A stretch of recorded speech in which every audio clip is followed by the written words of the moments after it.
Bismillahirrahmanirrahim. Lecture number 46. In this lecture, we will discuss an example of Cauchy sequence. Let xn is equal to cos pi n divided by n. Show that xn is a Cauchy sequence in R or D. xn एक sequence दिया गया है cos pi n divide by n. हमें show ये करना है कि ये एक Cauchy सीक्वेंस है इन आर व डी. इन रियल लाइन पे ये एक Cauchy सीक्वेंस है. Solution: let m and n belong to z plus, that is m and n are two positive integers. Our dxy is equal to x minus y. क्योंकि d r में है तो r में real line पे matric इस तरह define किया जाता है कि dxy is equal to x minus y absolute, where x and y are real numbers. Now consider dxn and dxm.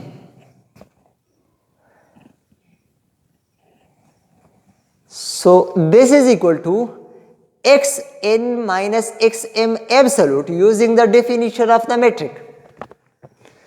यानी x इस डेफिनेशन में x की जगह xn और y की जगह xm पुट करें तो आपके पास ये आएगा xn absolute, xn minus xm absolute.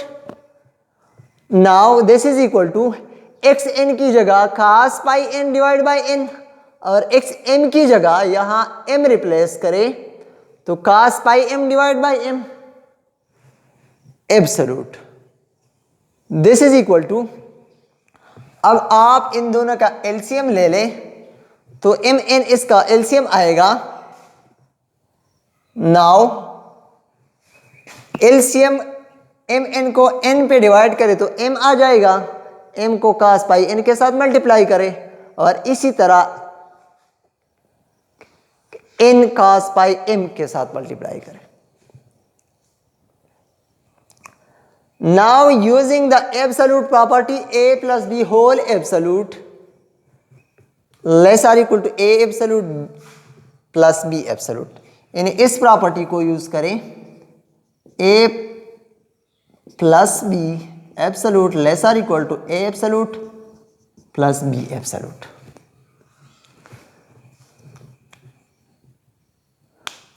So using the absolute property, this will less or equal to m cos pi n. यानी इसको a कंसिडर कर ले, इसको b कंसिडर कर ले, इसको ये पॉजिटिव नंबर से एब्सोल्यूट से बाहर निकालें, ये भी पॉजिटिव नंबर है तो इसको a एब्सोल्यूट फिर m को एब्सोल्यूट से निकाल दिया plus n absolute n cos pi m absolute. तो n को एब्सोल्यूट से बाहर निकाले तो इस तरह आ जाएगा. Now cos pi n is less or equal to 1, where cos pi m is also less or equal to 1. So you can write this is less or equal to m plus n divided by mn. Now अगर m greater than n है, फर्ज करें m की value 100 है और n की value 50 है तो इन दोनों के सम से 150 आएगा. यानी m प्लस n 150 आएगा और 2m 200 आएगा. अब आप देख ले अगर m ग्रेटर देन n है, इसी तरह है m ग्रेटर देन n तो 100 ग्रेटर देन 50, इसका मतलब है कि m प्लस n 150 और 2m 200 तो 150 इज लेस देन 200. इसका मतलब है कि ये inequality less than 2m divide by mn.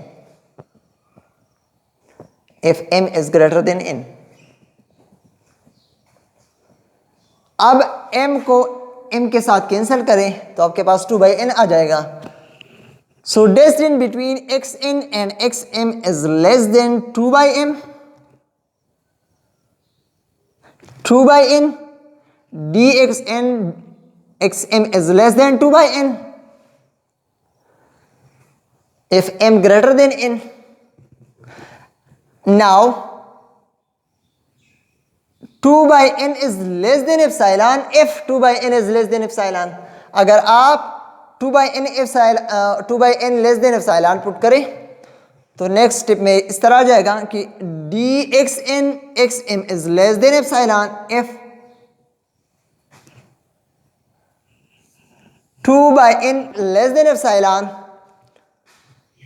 अगर आप इसको जरा सिंप्लीफाई करें सो इस तरह आएगा. इसका आप रेसिप्रोकल ले. So this is equal to n/2 and this is equal to 1 over epsilon and less will change to greater. Now n is greater than 2 by epsilon. So dxn xm is less than epsilon if n greater than 2 by epsilon. Now dxn xm is less than epsilon if m greater than n and greater than n naught. आप देख ले हमने यहां लिया है m greater than n. m greater than n where n is greater than 2 by epsilon. So देखिए m greater than n naught where n naught is a positive integer greater than 2 by epsilon. n naught एक ऐसा integer है जो इससे greater है. n not इससे greater है और n नॉट से ग्रेटर है. इसी तरह इंटीजर है n नॉट कि m greater than n and n greater than n not. n not वो नंबर है, वो ग्रेटर नंबर है जिस पर xn और xm दोनों x के नाइबरहुड में अंदर हो रहे हैं. सो हमने प्रूव किया कि xn and xm is less than epsilon whenever m and n is greater than n naught. So ये आपके साथ Cauchy sequence का डेफिनेशन हुआ. Hence xn is a Cauchy sequence. So thank you for watching.